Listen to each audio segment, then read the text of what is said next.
He's being a modern day prick. He's being like you would be if you had it. If your parents were rich. You would too, motherfucker. And gave you if your mother was right or wrong, completely though, he would filthy too. Rich and Probably. Come on, you bro. know you'd leech off of her. This man would. Oh, I don't even want to think about it. You'd have some of the weirdest shit, dude. You'd have like full-on Darth Vader stand-up replicas and shit. Well, if I was rich, but that's... Or if my mother was rich and she was sharing the wealth with me. I'm pretty sure most mothers, at least yours, his, and mine, would probably do that. But, I don't know. Some people are pricks, but... But you'd be a dick about it. So would you. That's the point. Yeah, so would you. With the way people fucking talk down to you in your life, you'd be such a prick with all that money. You'd be a prick to everybody. Oh, it'd be great. I would watch that with great anticipation. Anyway. Hey man, you gotta be a little personable. But essentially, that's Ted DiBiase's gimmick. It's not he's the $1 million man. He's that person. But a lot of people look at him as a lot of people's opinion is, well, at least that I've seen, read about, heard about, is that, you know, he seems to be like $1 Million Man Revisited, and a lot of people don't seem to quite like it. I don't mind it. I think it's at least he's got something. Mm. And I think you know that's part of the problem. The something that people get is mediocre at best, when really, you know, these things should be grabbing your attention, and they're not. But these people could easily become breakouts if they put in the right effort and do the right thing. True. They get put into a spot and the fans like it and they like what they see and they start buying merch or something like that, where you start seeing signs out in the crowd and stuff catches on. You've got your next superstar. True superstar, not stupid, what they call everybody in that company. An actual person that's like, yeah. Randy Orton almost kind of has that going on now. Because he's never really changed his gimmick, but now all of a sudden out of nowhere, he's just so fucking over. Well, if you think about it, they're kind of doing a Stone Cold Steve Austin thing with him. Stone Cold was Rattlesnake. Randy Orton's the Viper. Stone Cold used the Stunner. Randy Orton uses a Diamond Cutter. You know, they I called it that. Yes, he went there. Well, that's what it is. DDP gave it to him. DDP talked to him and he said, you know, I want to give you this move. I want you to carry the legacy of the move. And I think he's done pretty well with it. A variation of the Ace Crusher. And John Laurinaitis can kiss my ass. We both thought that shit. Well, John Laurinaitis. I think he called it to... No, but wait. John Laurinaitis, you're on call, motherfucker. We don't like him. He's pointing to a picture of a woman in a lingerie catalog does not qualify as talent scouting in any way, shape, or form. Well, I don't know. Maybe, you know, form. But I mean, they are good looking. But if they don't have any brains, you put an effort into your job. You know, you had JR, who was like phenomenal at it, and actually, you know, put forth an effort and did stuff, and then for some reason, you know, maybe he was his decision to leave. I forget what the actual reasons are. But you replaced him with Johnny Ace. What in God's name were you thinking? Honestly. No, we'll give you a second. Think about it. What in God's name were you thinking? You took a guy who had pretty good business savvy and replaced him with a washed-up wrestler who had a little bit of backstage pull. As some say, he went to Japan and got big in Japan, basically off the name of his brother. Mm. You know, so. Nice. It's the Sandman. So, John Laurinaitis, get on your skateboard and go grind on the club. You heard it here first. Ugh. You heard it here first, ladies and gentlemen. Wow, boy. I think I might have cancer of the jaw. Cool. Wow, it's contagious. Yes. Cancer of the jaw. Idol.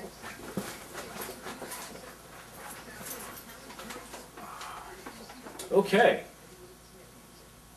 And we're back. As we were going to get into, a gentleman to the right of me has some words for the internet wrestling community. Because he thinks we're going a little bit too far on a few things. Would you care to elaborate? Well, first of all, I think people need to cut John Cena some slack. The poor bastard has been basically holding a company up because the company was unwilling to give anybody else a spot. He's been the top babyface of the company because the company doesn't want to give another babyface a spot at being at the top.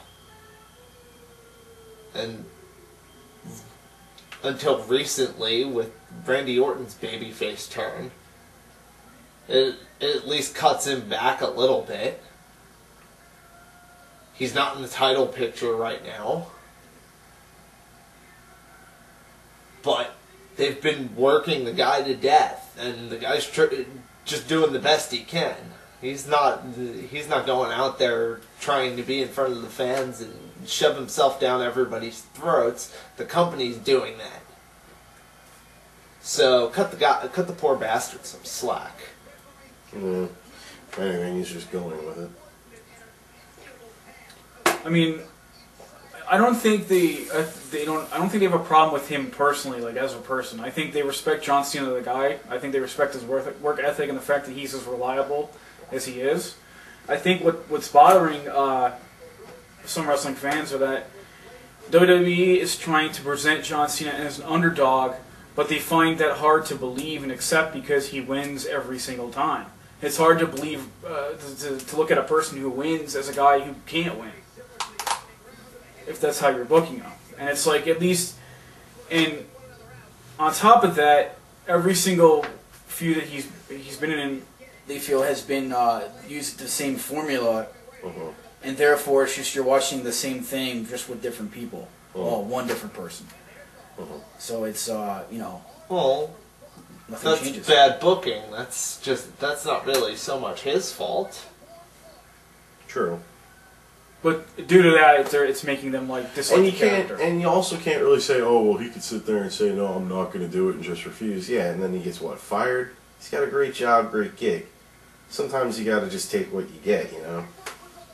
You know what I'm saying? Like, sometimes you just got to go. He's not making the money that they made back in the 90s. Oh, He's not making the Triple H money or the Undertaker money. He's probably making close to it because he is a top guy. If he has any brains whatsoever, Dude, have you he's seen his making car more collection? money than that. Have you seen his car collection, his house? They've shown these things. That dude's making bank, and a lot of it.